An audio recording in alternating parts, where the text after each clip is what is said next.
Seharum bunga yang menggoda sekadar. Nyanyi lagi lagu seram. Aduh, kenapa gelap ni? Siapa tu? Hai? Kalau tak ada elektrik, macam mana mentol ni boleh menyala?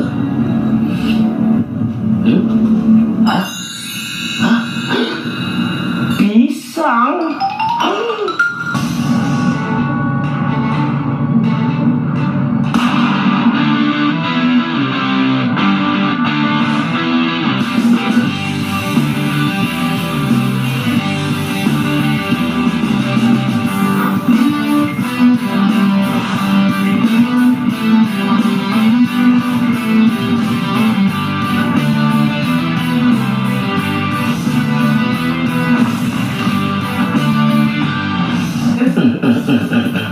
Betapa kau penting dalam hidupku. Lampu. Cuba anda bayangkan bahawa dunia ini tiada elektrik, tak ada internet, tak boleh pasang gadget, tak boleh buka lampu, tak boleh buka peti ais, tak boleh menjalankan mesin basuh. Kan bosan tu.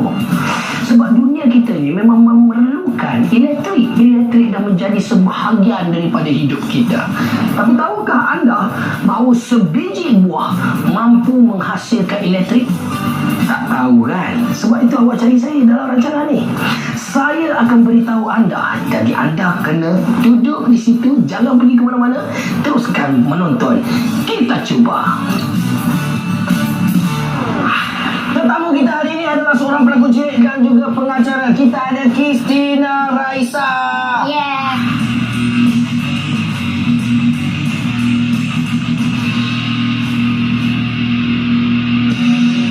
Christina sihat? Sihat Mila. Alhamdulillah. Christina suka makan buah tak?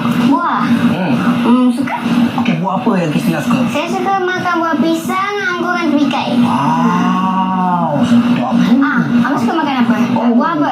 Buah apa ya abang suka? Buah hati pengarang jantung. Mana? Tak pernah dengar. Okey, tak apa. Untuk budak-budak mungkin orang tak pernah dengar. Tapi hari ini bukan itu yang abang nak cakap. Hari ini kita nak buat satu eksperimen. Kita nak nyalakan mentol dengan menggunakan buah-buahan. Boleh ke tak? Serius lah. Buah apa tu? Tak tahulah buah apa. Tak tahu Dan buah kita apa, nak tengok mentol tu menyala ke tidak. Jom kita cuba. Doktor, saya ada tengok lah orang hidupkan mentol dengan menggunakan buah-buahan. Macam mana benda tu boleh jadi?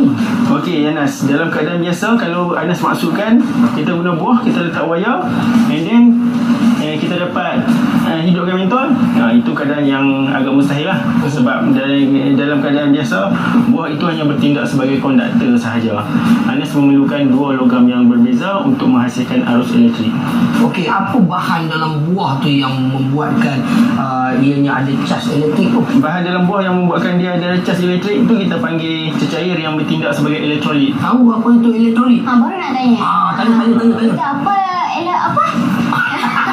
Elektrolit. Elektrolit tu apa sebenarnya? Okey, elektrolit itu adalah cecair yang berada dalam buah yang akan bertindak sebagai konduktor yang akan mengalirkan elektrik. Elektrolit ni macam mana air bateri dalam bateri lah. Ya. Okey. Adakah semua buah boleh bertindak sedemikian? Okey, bergantung kepada buah itu. Kalau buah itu ada cecair, dia kebiasaannya boleh bertindak sebagai elektrolit. Kalau buah tu kering, dia tidak dapat mengalirkan elektrik. Okey, doktor, saya ada tanya. Saya ada pernah tengok YouTube kan? Okey. Dia guna kentang nak hidupkan jam. Yang tu macam mana pula? Kentang tak ada cecair. Kentang tu basah kan? Okey, yang tu pun dah cukup dah untuk menghidupkannya.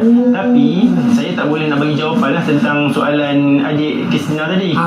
Sebab saya perlu tahu logam apa yang digunakan dan juga berapakah voltage yang diperlukan oleh jam itu. Sebab logam yang berlainan akan menghasilkan arus elektrik yang berlainan. Saya pun masih lagi tak percaya lah yang buah-buahan ni boleh menghidupkan mentol dan mengeluarkan elektrik. Apa kata kita buat sendiri eksperimen ni. Kan? Untuk tengok boleh ke buah-buahan ni menghidupkan sesuatu barang elektrik ni. Nak? Nak. Cantik. Jom kita cuba. Kis. Ya. Untuk eksperimen pertama, inilah barang-barang yang kita perlukan. Inilah dia. Buah-buahan yang mana kita nak tengok sama ada buah-buahan ni boleh tak mengeluarkan elektrik untuk menghidupkan sesuatu lampu. Buah yang kita perlukan apa ni? Ini kita ada buah oren, lemon dan limau. Pandai tahu ya buah. Lah. Cantik. Dan kita ada kat sini, kita ada lampu, berbagai jenis lampu kat sini. Kita ada paku. Dan kita ada rod. Sekejap lagi saya akan bagi tahu apa fungsi rod dengan paku ni. Lepas tu kita ada wayar elektrik dan juga tip lah.